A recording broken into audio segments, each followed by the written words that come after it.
October days keep ticking away, the weather keeps cooling. With dropping temps and fall coming into full swing, Jordan has a typical cold weather sit. Deer all around and bucks starting to show signs of rutting activity.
This deer activity proves too much for Jordan's battery.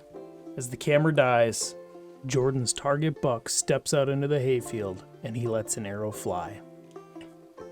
After receiving the call, it's time to hit the woods and track down the first deer of the 21 season. Ooh, we got all the lights. You know what that means. Let's go.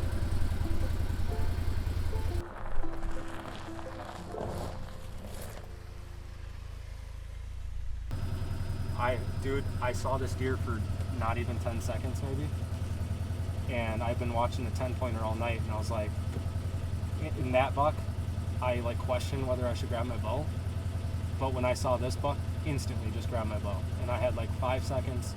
I had my one little window, I gave him a rant, and end of story. But we're tracking him right now, so I'll call you back. Guts. Right? She's red. Oh yeah, that was a pretty small window. Yeah, have a look at that. See what I shot through?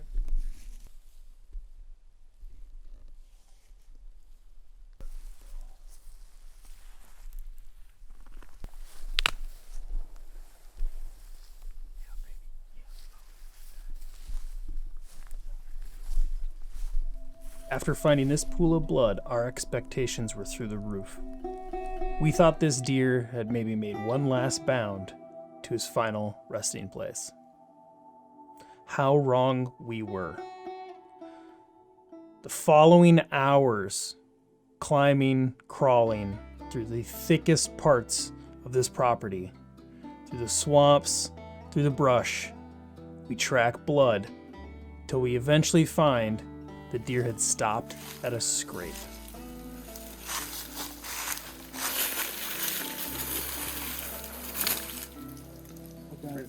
How bad can hurt you if you stopped on the scrape?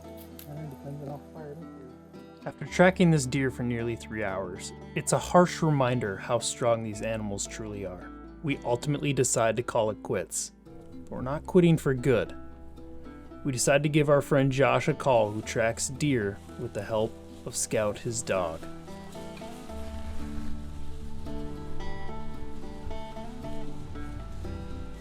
Resources will be linked below in this video if you ever need to contact someone like Josh, and I highly recommend it after the year that we've had.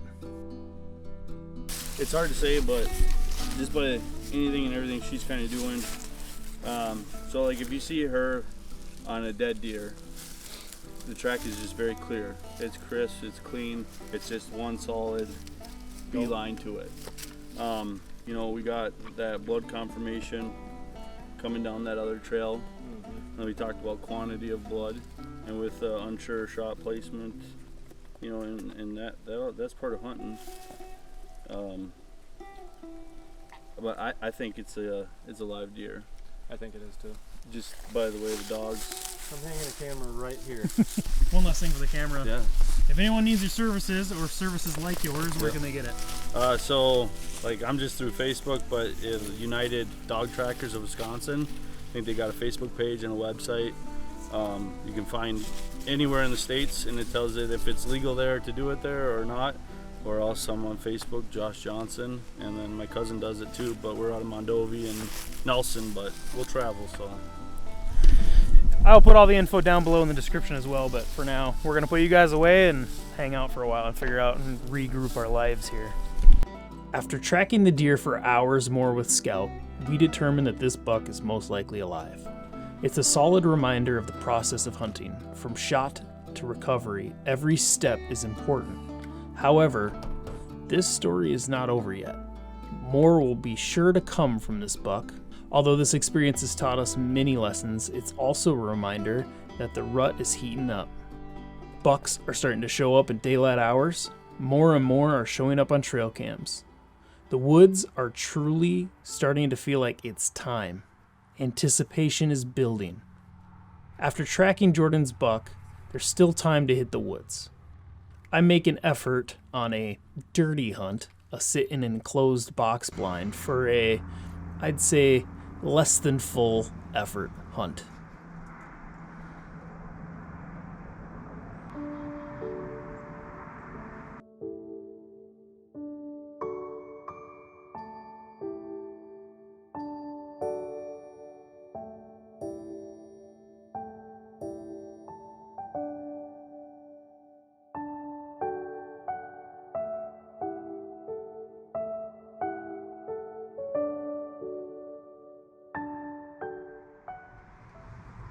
Sometimes you just gotta let life catch up to you and take a quick nap. After the nap in the box blind, the usual suspects move in, and I have an evening filled with deer moving around, picking off food in the food plot.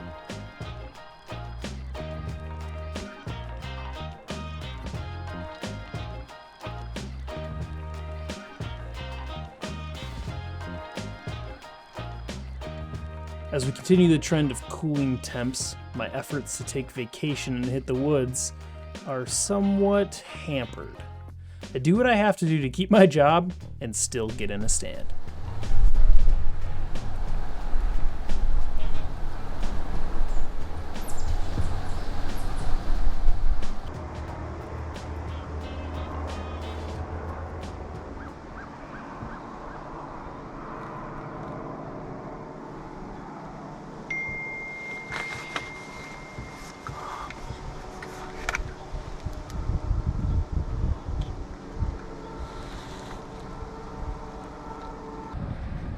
I have to get down.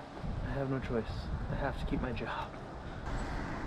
Well, I'm gonna try to sneak out here and sneak back in. Wish me luck. Alright. We're not gonna have to leave the tree stand again today.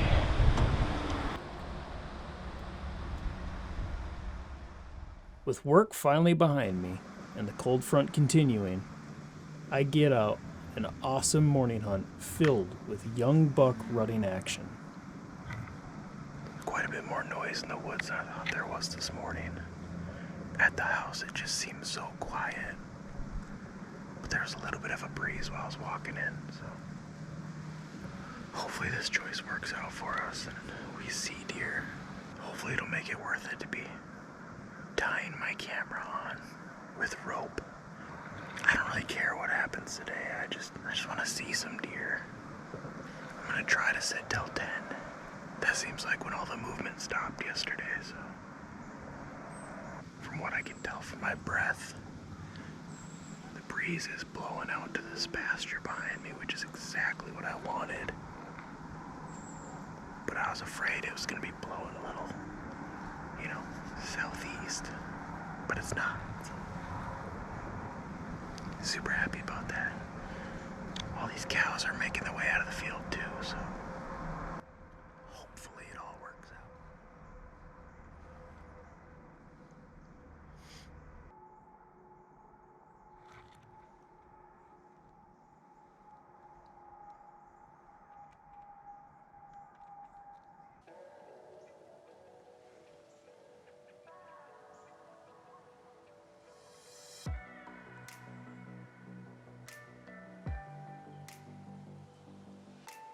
These two small bucks spend the entirety of the morning going from posturing, fighting, rubbing, chasing does.